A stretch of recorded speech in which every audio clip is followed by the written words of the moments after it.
Hey everyone!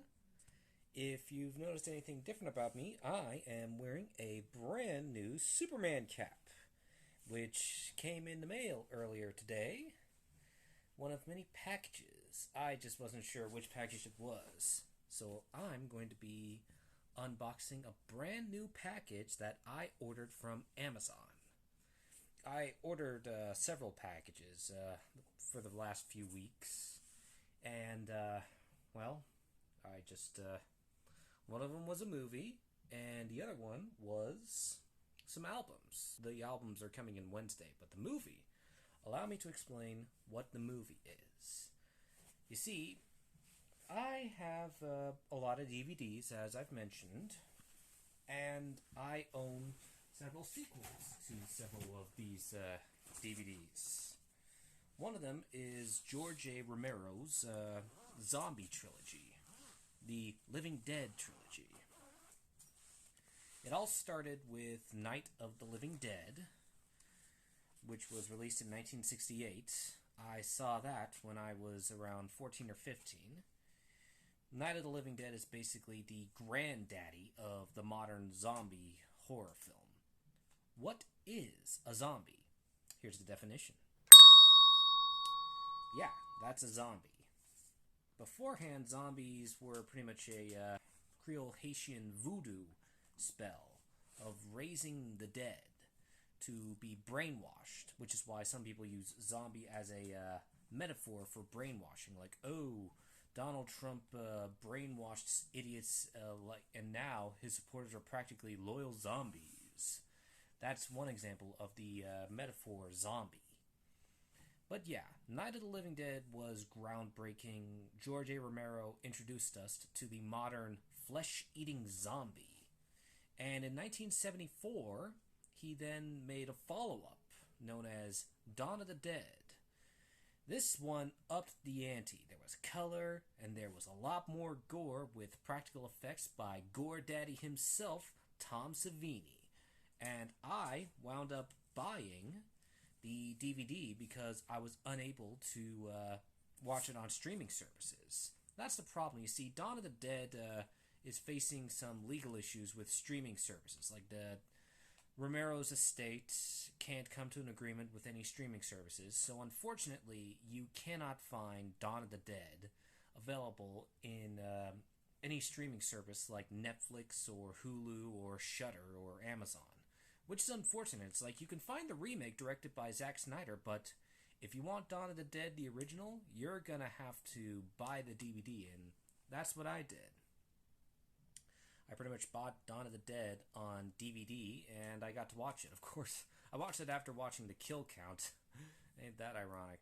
But yeah, I have Dawn of the Dead on DVD, and I also have Shaun of the Dead, one of my favorite British horror comedies. It's real funny.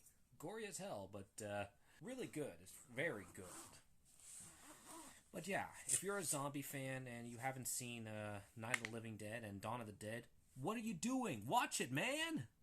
And of course, after the success of Dawn of the Dead, in 1985, George A. Romero made his third film, Day of the Dead.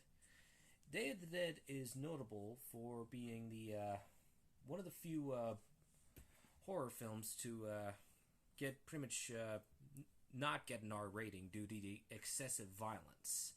It's also notable for being the first time makeup artists Robert Kurtzman, Greg Nicotero, and Ron Berger pretty much collaborated together with Tom Savini for the practical makeup effects.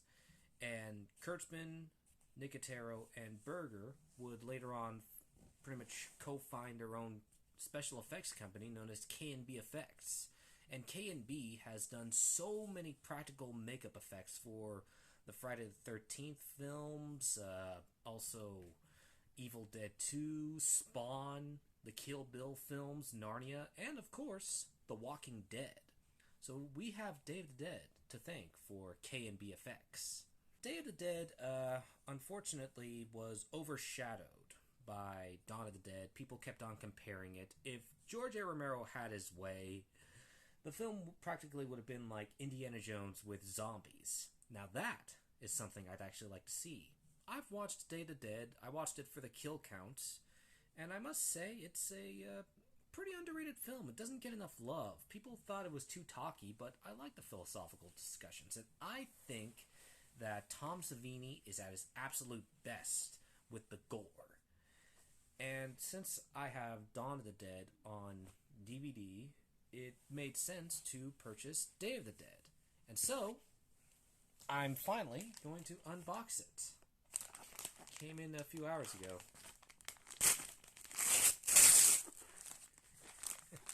Yes!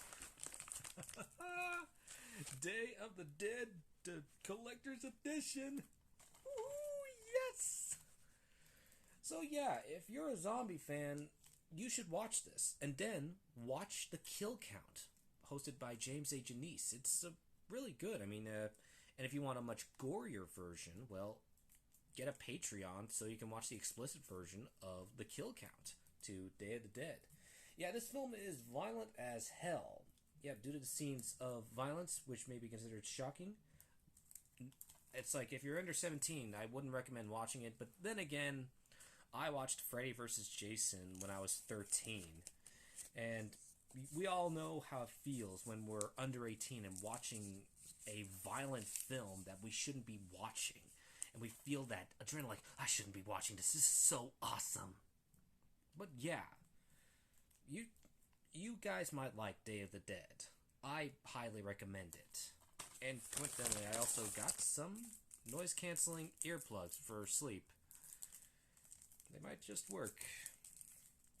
Also, a bit of an update. Unfortunately, I will be unable to react to Evil Dead Rise because, well, I already saw the trailer in theaters, and you know my rule. If I've already seen it in theaters or online before I reacted, then I'm not going to film it. I'll say this much. When my girlfriend and I saw the trailer today, it scared the hell out of her. She was clutching on to me and asked me, "Is it over?" Not yet. Okay, it's over. Yeah, that's scary. I can't wait to watch it. I'm probably going to watch it on my own, but hey, what the heck? Why not? Anyway, thank you all for watching. Be sure to like and subscribe. Thanks for putting up with my rambling. Don't have a good day. Have a super great day.